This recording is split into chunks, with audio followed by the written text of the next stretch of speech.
Oi pessoal, tudo bem? Bom, nós paramos aqui no último vídeo, né? Fizemos com 30 ml, ou seja, 5 ml depois do ponto de equivalência. Vamos fazer mais um ponto depois do ponto de equivalência. Vamos fazer com 40 ml agora, certo? Então vamos lá. Vou trocar aqui a folhinha. Como é que fica então? Agora vamos fazer os cálculos. Troquei as canetinhas agora, canetinha zerada. Vou continuar com depois do ponto de equivalência. Só que agora o volume que a gente vai colocar vai ser 40 ml. Tá?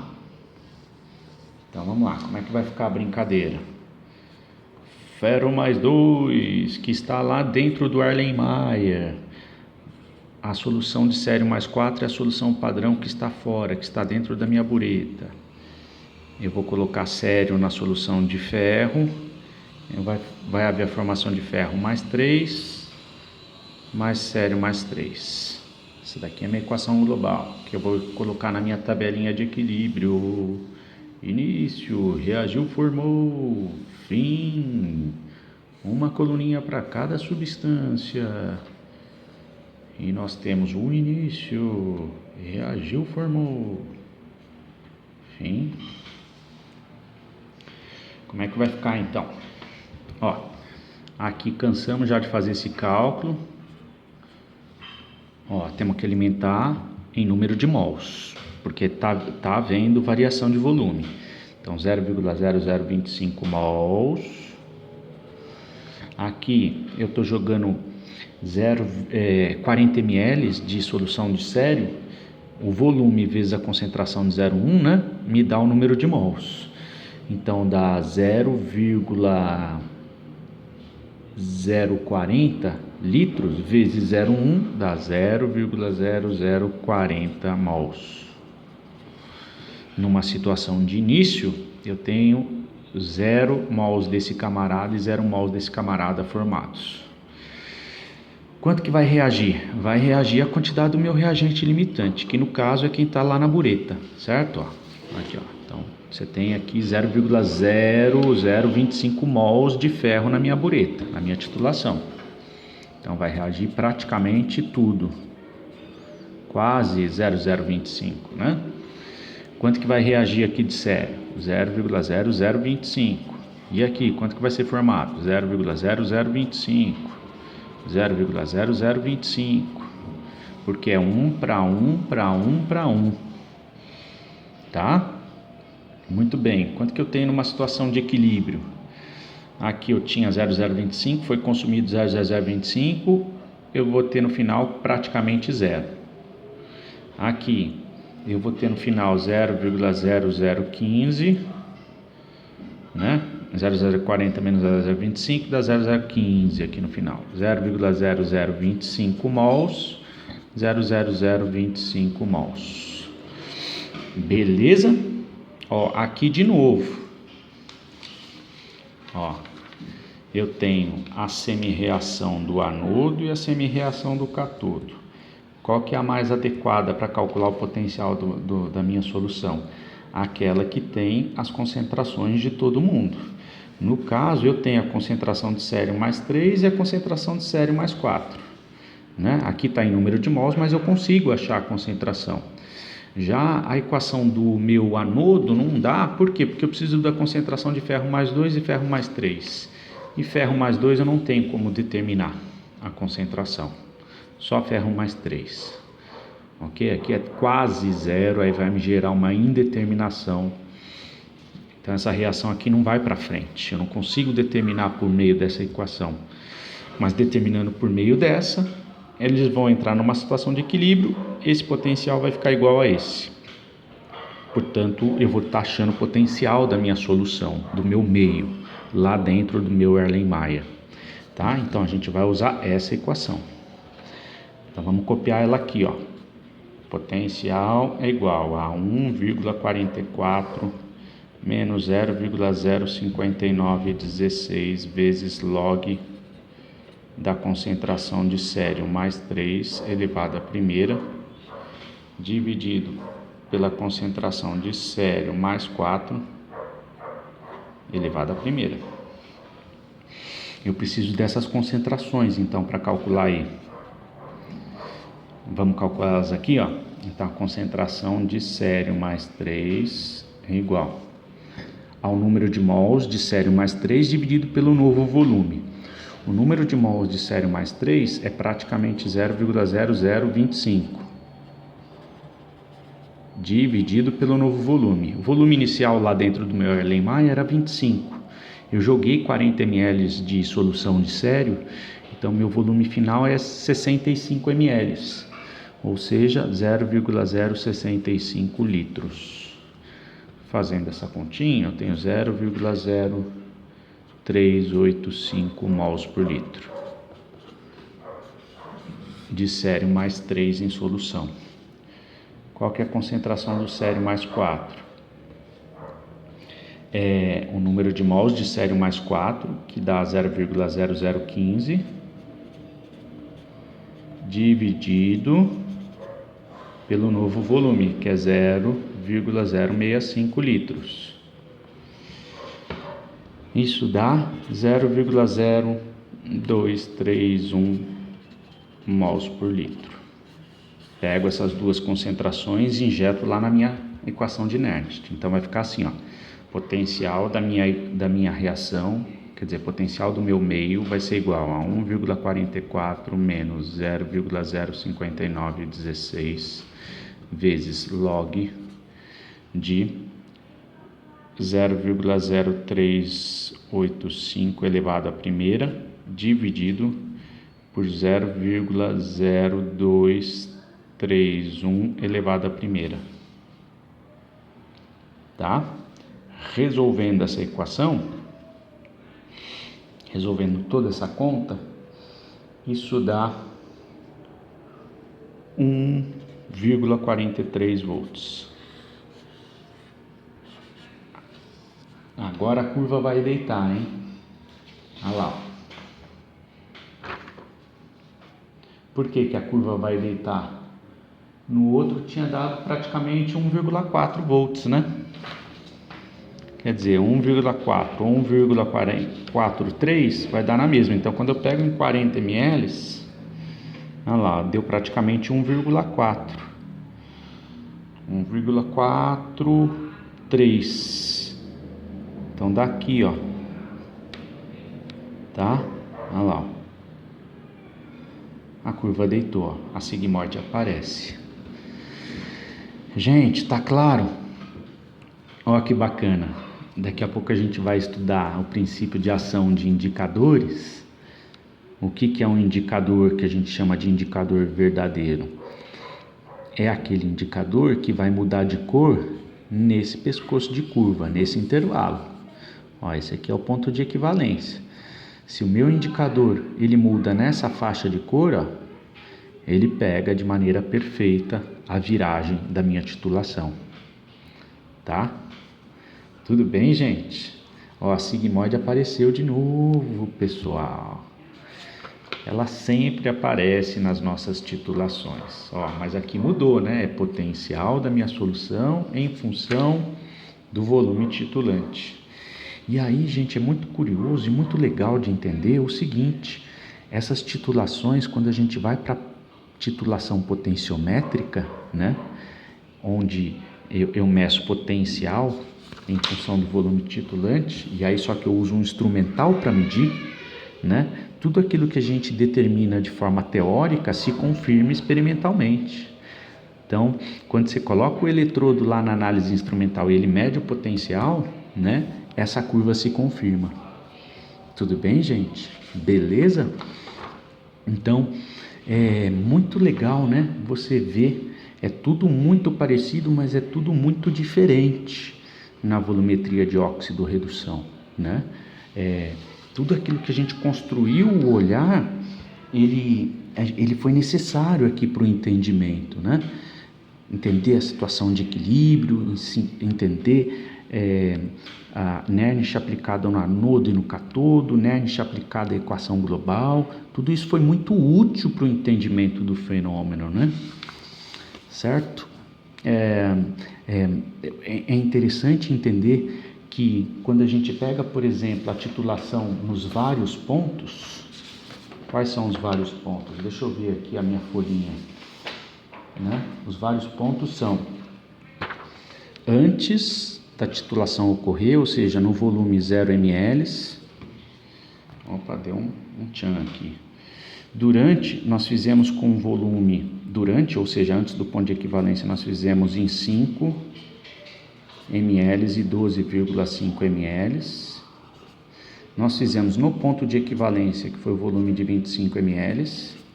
E após o ponto de equivalência, nós fizemos no volume de 30 ml e o volume de 40 ml. Então, aqui antes de cair qualquer gota, me gerava indeterminação nos cálculos. Depois que cai uma gota, eu tenho a concentração de uma turma ali, né? E aí, então, com o volume de 5 e o volume de 12, o que a gente usou para calcular o potencial da solução? A fórmula de Nernst aplicada ao anodo, né? Porque eu tinha a concentração do meu ferro na solução, tá? No ponto de equivalência, o que aconteceu? Não dava para usar nem essa nem essa. Então tive que somar as duas, de modo que esse termo cancelava esse termo, né? Então tudo isso aqui zerava, né? Isso aqui ia para o espaço, isso aqui ia para o espaço. E eu tinha a soma disso com isso dividido por 2, porque eu isolava o 2 aqui, né? Eu isolava o E, né? E mesmo assim eu conseguia calcular o potencial. Ele aparecia, né? E depois do ponto de equivalência, essa fórmula passa a ser inútil, porque eu passo a não ter todos os meus componentes para calcular o potencial, mas essa fórmula aqui passa a ter, né? Então inverte o tipo de cálculo. Por isso que é necessário a gente passar por todo esse processo para você entender tudo o que está acontecendo. Tudo bem, gente? Muito bem, então. Vamos deixar um exercicinho para casa, então? Olha lá, vamos trabalhar agora, né? Espero que vocês tenham entendido como é que faz aqui os cálculos. Olha lá. Opa! Tá ruim aqui a iluminação, mas acho que dá para ver, né? Olha lá. Estamos aqui, ó, terminamos o item 4. Aqui, ó, então tem um exercicinho para casa. É para entregar? Não. Lembra do nosso combinado, nada agora vai ser para entregar. O foco agora é estudar para a prova. Você vai ter que resolver o exercicinho para você estudar, tá? Então tá aí o exercicinho de curva de titulação. A resposta está aqui embaixo, tá? Os potenciais calculados. Beleza? Muito bem, ele pede para calcular o potencial quando adicionar 36 ml, 50 ml, 60 ml, 63 ml, aliás. Então os potenciais são esse e esse daqui. Muito bem. O que a gente vai ver agora? Princípio de ação dos indicadores na volumetria de óxido-redução. Como é que ocorre a detecção do ponto final? Rapidinho, gente, agora a gente está terminando a volumetria de óxido-redução, tá? Aqui é super simples, existem três formas principais de determinar o ponto final de uma titulação de óxido-redução. O primeiro é visualmente sem adição de indicador nenhum, por exemplo, na permanganometria, tá? Um outro jeito é visualmente com adição de indicadores específicos. E a última forma é visualmente com adição de indicadores verdadeiros de óxido-redução. Vamos ver como é que se dá essas três formas de indicação de ponto final. Então vem para cá, vamos para a folhinha.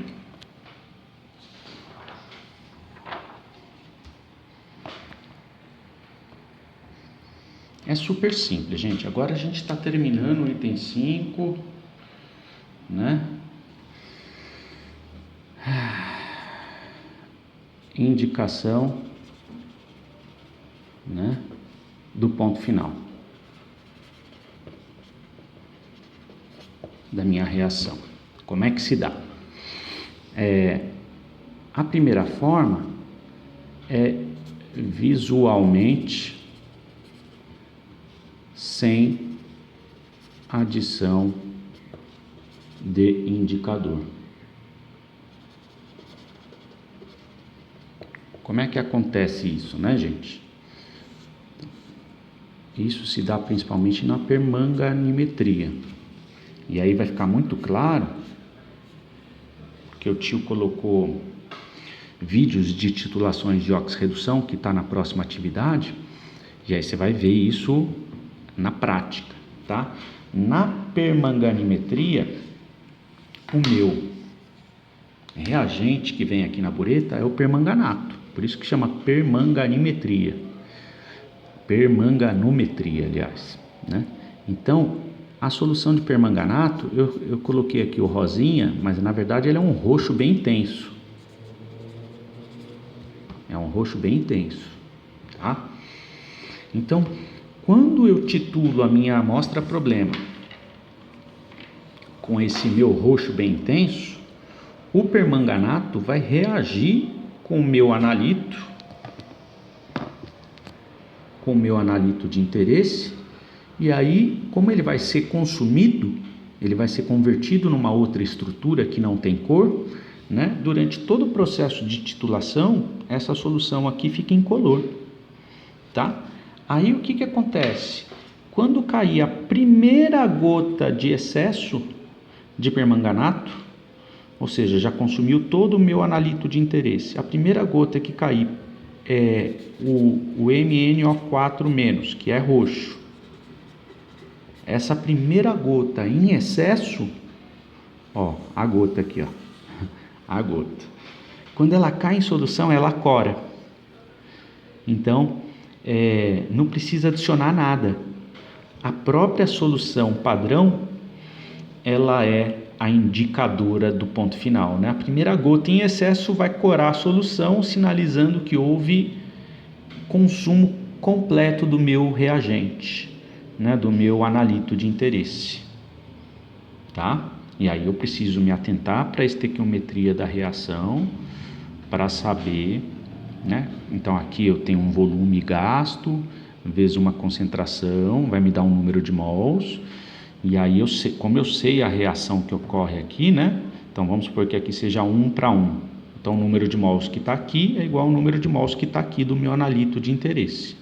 Se a relação é 1:2, então o número de mols aqui é sempre o dobro do daqui, e assim sucessivamente. Beleza? Tranquilo, né? Visualmente sem adição de indicador. Tá. A outra forma de indicação do ponto final é visualmente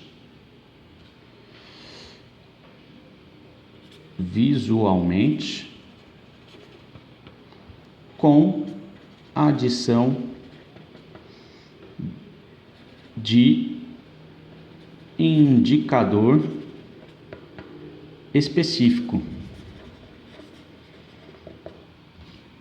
Então, como é que isso se dá, gente? Olha lá.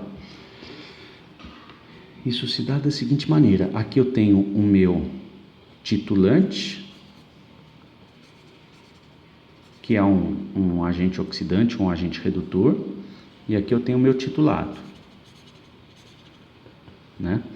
O que eu faço antes da titulação? Eu coloco aqui, ó, um indicador que reage de forma muito específica com o meu titulante, né? Por exemplo, um exemplo desse tipo de indicador específico é o amido, né? O amido reage com o iodo, tudo bem? Então, se eu coloco aqui, ó, se o meu titulante é o iodo, eu vou pingando o meu iodo aqui na minha, que vai sendo consumido, que vai reagindo de uma maneira muito específica com o meu titulado. Aí a primeira gota em excesso que tem lá de iodo, ele vai reagir de uma forma muito específica com o meu indicador específico, tá? Então, o iodo reage com o amido, formando uma substância colorida, sinalizando o fim da reação. Então, a primeira gota de excesso de iodo, essa gota cai aqui dentro da minha solução, não tem mais o meu analito de interesse para reagir com ele, aí esse meu iodo vai ficar em excesso. O iodo em excesso vai reagir vai fazer uma reação muito particular e específica com o meu indicador, que é muito específico para iodo, né? Sinalizando o fim da reação. Tranquilo, né? Não tem nenhum problema aqui na brincadeira. Tá. E a última forma de indicar o término da reação é por meio de indicadores verdadeiros. Como é que é o mecanismo de indicação dos chamados indicadores verdadeiros? O processo é assim, ó. Eu tenho aqui a minha titulação, né? O meu titulante e o meu titulado. Muito bem. Antes da titulação ocorrer, eu jogo aqui um indicador que eu chamo de verdadeiro, tá? Então, o que acontece?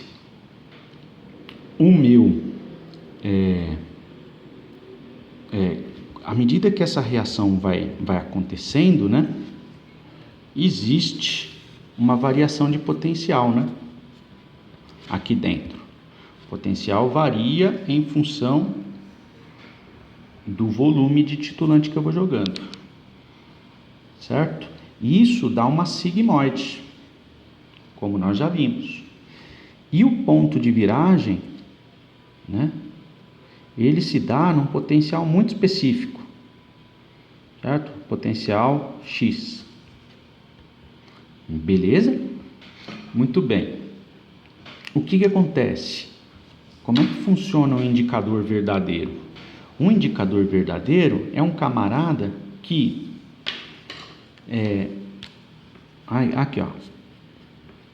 que tem uma estrutura na forma oxidada, né? E tem uma estrutura com uma outra corzinha na forma reduzida. Então, a forma oxidada, quando recebe, por exemplo, um elétron, ou 2 elétrons, ou 3 elétrons, não importa, tá? Essa forma oxidada, quando recebe, é melhor colocar aqui N elétrons, né? N, fica melhor. N elétrons. A estrutura oxidada, quando recebe N elétrons, ela se reduz, né? E a estrutura reduzida tem outra cor. A estrutura oxidada tem uma cor, a estrutura reduzida tem outra cor, certo? Acontece que essa reação que acontece no indicador tem uma equação de Nernst que governa isso.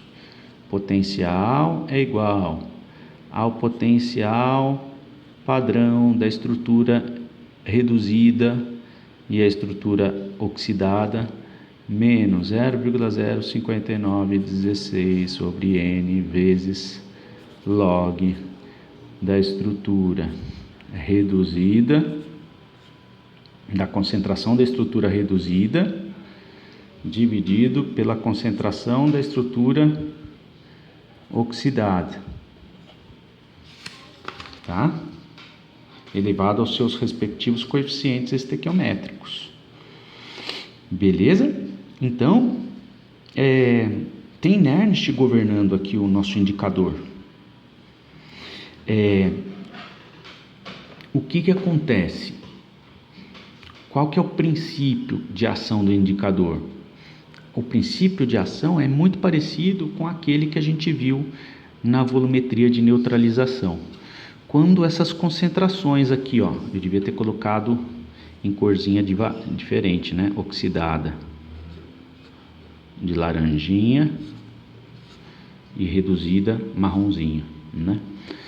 Quando essa diferença se dá assim, ó, quando eu tenho a proporção de 1:10 e 10:1, né? E é claro que esses valores nós já vimos, eles são bem relativos, né? Mas quando eu tenho a concentração da estrutura oxidada, né? Quando eu tenho essa concentração muito maior do que a concentração da estrutura reduzida, eu vejo mais essa cor do que essa. E quando eu tenho o contrário, né? A concentração da estrutura reduzida numa concentração muito maior do que a concentração da cor oxidada, eu vejo mais essa cor do que essa, tá? Quando esse fenômeno ocorre nessa faixa de potencial, né, o indicador consegue pegar justamente o ponto de viragem. Então, é isso que eu uso para escolher os meus indicadores. Quando eu faço todo aquele cálculo teórico de curva para ver em que potencial que vai haver o ponto de equivalência de cada reaçãozinha, né, os meus indicadores eu escolho baseados nesse critério, né? Ele tem que mudar de cor, né? Ele tem que mudar de cor nessa faixa de potencial. Aí, mas o que está governando tudo aqui é Nernst. Perceba que é muito parecido com a forma de indicação lá na volumetria de neutralização, só que você tem Nernst por detrás. Gente, tá claro aí a brincadeira? Todo mundo conseguiu compreender como é que é o processo de indicação? Muito bem. Então, aqui eu só estou trazendo aqui para vocês, então tudo aquilo que a gente viu nas outras volumetrias, todos aqueles argumentos são válidos aqui também, né? Então, a gente faz o estudo de pescoço de curva para perceber a versatilidade da possibilidade de uso de indicadores. Então está aqui uma listinha de alguns indicadores muito utilizados na volumetria de óxido redução, né? Você tem lá uma estrutura, a estrutura oxidada tem uma cor e a estrutura reduzida tem outra, né? E o potencial de transição de cada um deles pega num potencial diferente, né? E aqui está a condição de trabalho de cada indicador: meio ácido, ácido diluído, ácido 1 molar, enfim, né? Está a condição apropriada para cada indicador. Mas ele muda de cor, ó, numa faixa de potencial, tá? E quem governa isso é Nernst. Você pega esse complexo de ferro 2 aqui, ó, ele vai mudar lá no potencial de 1,25 volts, ele vai mudar de azul para vermelho-violeta, tá? Ou o contrário, vermelho-violeta para azul, certo? Então ele vai mudar aqui em cima, ó, lá em cima. Ele está adequado para indicar essa titulação A aqui, ó? Não. Titulação A aqui, o indicado é um indicador que vira aqui perto de 0,70 e pouco, né? Aqui, ó, então talvez seja indicado esses dois indicadores aqui, ó, tá? Tudo bem, gente? Ficou claro? Então tudo isso não está muito bom aqui a iluminação para filmagem, mas eu acho que ficou claro o princípio que está por trás da indicação, né? Então, toda aquela discussão que a gente fez a respeito da escolha do indicador na volumetria de neutralização, quando a gente vai para a volumetria de óxido-redução, o argumento é muito parecido, né? Então, curvas mais pescoçudas, eu posso escolher, eu tenho uma versatilidade maior para escolher mais indicadores, né? Curvas menos pescoçudas, né, eu tenho uma restrição muito grande para a escolha do indicador, né? Então essa curva E aqui, ó, talvez eu nem tenha um indicador para ela.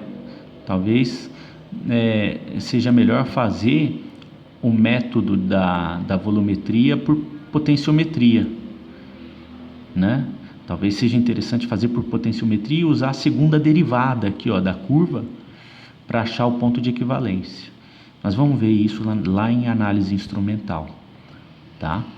Então, mas se a gente olhar aqui, ó, talvez esse indicador de 0,28 que vira aqui em 0,28 seja adequado para pegar aqui, mas acho que não. Aqui eu acho que o melhor jeito é por derivada, tá? Gente, tá claro aqui? Todo mundo pegou o jeito? Então é isso aí, gente. Eu vou ficando por aqui. Espero que vocês tenham entendido a volumetria de óxido-redução.